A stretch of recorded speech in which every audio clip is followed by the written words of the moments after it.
उत्तर प्रदेश के गाजीपुर में एक हैरान कर देने वाला मामला सामने आया है। पति ने अपनी पत्नी की शादी उसी के प्रेमी से करा दी, क्योंकि पत्नी अपने प्रेमी के साथ रहने की जिद पर अड़ी हुई थी। क्या थी पूरी कहानी, आखिर क्या है पूरा मामला, आइए जानते हैं पूरी कहानी इस वीडियो में। पर वीडियो में आगे बढ़ने से पहले आप सभी से एक ही रिक्वेस्ट है कि वीडियो को लाइक कर दीजिए और चैनल को भी सब्सक्राइब कर दीजिए, ताकि मेरा हौसला बढ़ता रहे। दोस्तों, मेरा नाम है तबस्सुम खातून और आप सभी का मेरे चैनल पर स्वागत है। दोस्तों, आज की कहानी उत्तर प्रदेश के गाजीपुर जिला के करंडा थाना क्षेत्र के जमुआव गांव की है। वहीं एक लड़का रहा करता था जिसका नाम था रोहित। रोहित की शादी साल 2023 में प्रियंका नाम की लड़की से होती है। रोहित शादी के बाद बहुत खुश था। उसकी पत्नी के साथ वो अच्छी खासी जिंदगी गुजार रहा था, लेकिन धीरे धीरे करके घर में आर्थिक तंगी आने लगी, पैसों की कमी पड़ने लगी। इसी वजह से रोहित अपनी पत्नी को लेकर चला गया नोएडा के ही एक कंपनी में वो काम करने लगा और बगल में ही एक कमरा किराए पर लेकर रहने लगा। अब धीरे धीरे ऐसा ही समय गुजर रहा था। जिस कंपनी में रोहित काम कर रहा था, उसी कंपनी में एक लड़का भी काम कर रहा था जिसका नाम होता है पिंटू। पिंटू रोहित के ही गांव के बगल के गांव का होता है। धीरे धीरे करके दोनों में अच्छी खासी दोस्ती हो जाती है। दोनों एक दूसरे को अपना नंबर शेयर कर देते हैं और दोस्ती इतनी गहरी हो जाती है कि अब जो पिंटू था वो रोहित के कमरे पर भी आने लगा था। उसके कमरे में आता, घंटों घंटों अपने दोस्त के साथ बातचीत करता, हंसी मजाक करता। इसी दौरान पिंटू की भी दोस्ती अच्छी खासी रोहित के पत्नी प्रियंका से हो जाती है। धीरे धीरे करके ऐसे ही समय गुजरता है, लेकिन प्रियंका और पिंटू में कब आंखें चार होती है और कब दोनों को एक दूसरे से प्यार हो जाता है, पता ही नहीं चलता है।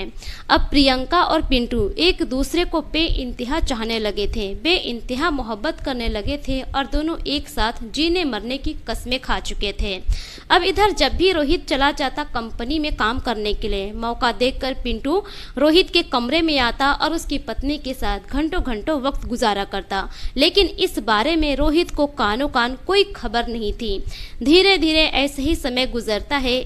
एक दिन रोहित अपनी पत्नी और अपने दोस्त पिंटू को रंगे हाथों अपने कमरे में पकड़ लेता है। रोहित बहुत गुस्सा होता है, अपनी पत्नी को डांट फटकार लगाता है, बहुत समझाता है और उधर जो उसका दोस्त था पिंटू, उसे भी वो बहुत डांटता है और कहता है कि आज के बाद तुम मेरे कमरे में नहीं आओगे। धीरे धीरे ऐसा ही समय गुजरता है, लेकिन उसके बाद भी प्रियंका पिंटू से बात करना बंद नहीं करती है, क्योंकि प्रियंका के पास पिंटू का नंबर था। वो रोजाना रोहित के जाने के बाद पिंटू से बातें किया करती और उसके बावजूद भी, रोहित के मना करने के बावजूद भी वो उससे मिलती और रोहित के गैर मौजूदगी में पिंटू को अपने कमरे में बुलाया करती।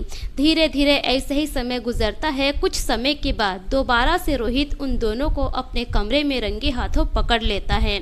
जब दोबारा रोहित उन दोनों को धमकाता है तो रोहित की पत्नी प्रियंका और उसके जो प्रेमी होते हैं पिंटू, वो दोनों मिलकर रोहित को धमकी देता है और कहता है कि अगर तुमने ज्यादा कुछ किया और ज्यादा किसी को कुछ भी बताया तो तुम्हारा भी वही हाल होगा जो सोनम रघुवंशी ने अपने पति राजा रघुवंशी का किया था। जब रोहित को इस तरह से धमकी मिलती है तो रोहित एकदम से डर जाता है। उसके बाद से रोहित कुछ कहना ही बंद कर देता है।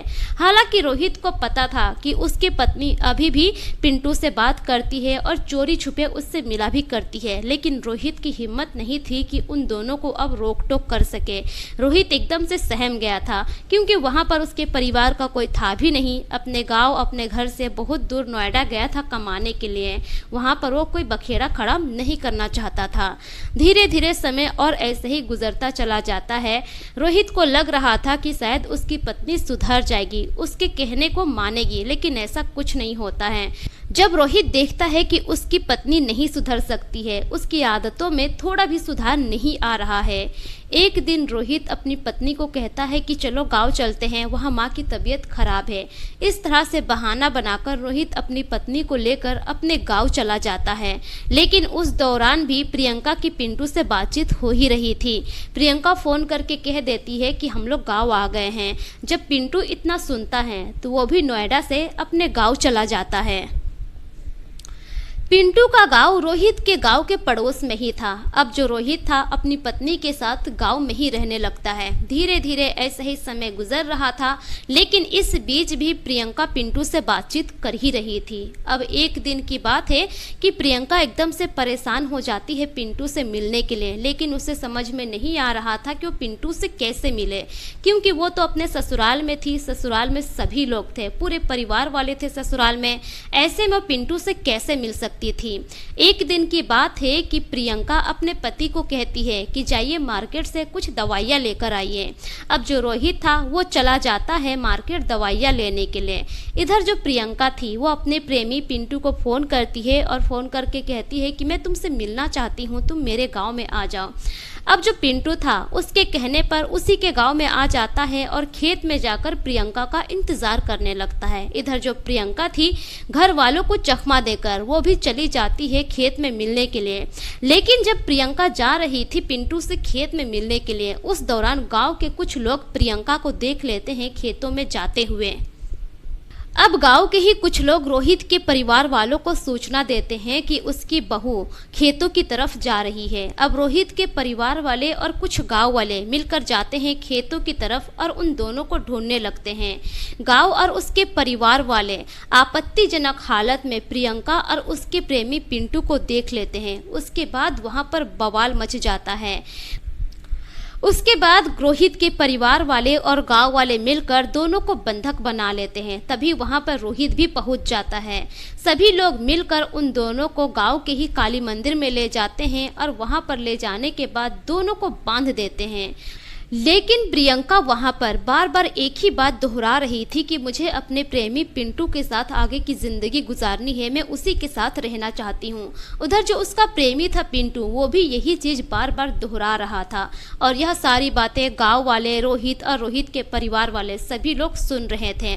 तभी रोहित फैसला करता है कि इन दोनों की शादी करवा देते हैं, क्योंकि रोहित पहले से ही डरा हुआ था। पहले से ही रोहित को धमकियां मिल चुकी थी उसकी पत्नी और उसकी पत्नी की प्रेमी के तरफ से।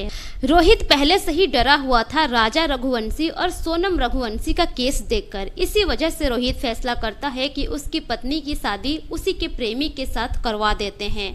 रोहित राजी था, उसके परिवार वाले भी राजी हो गए थे।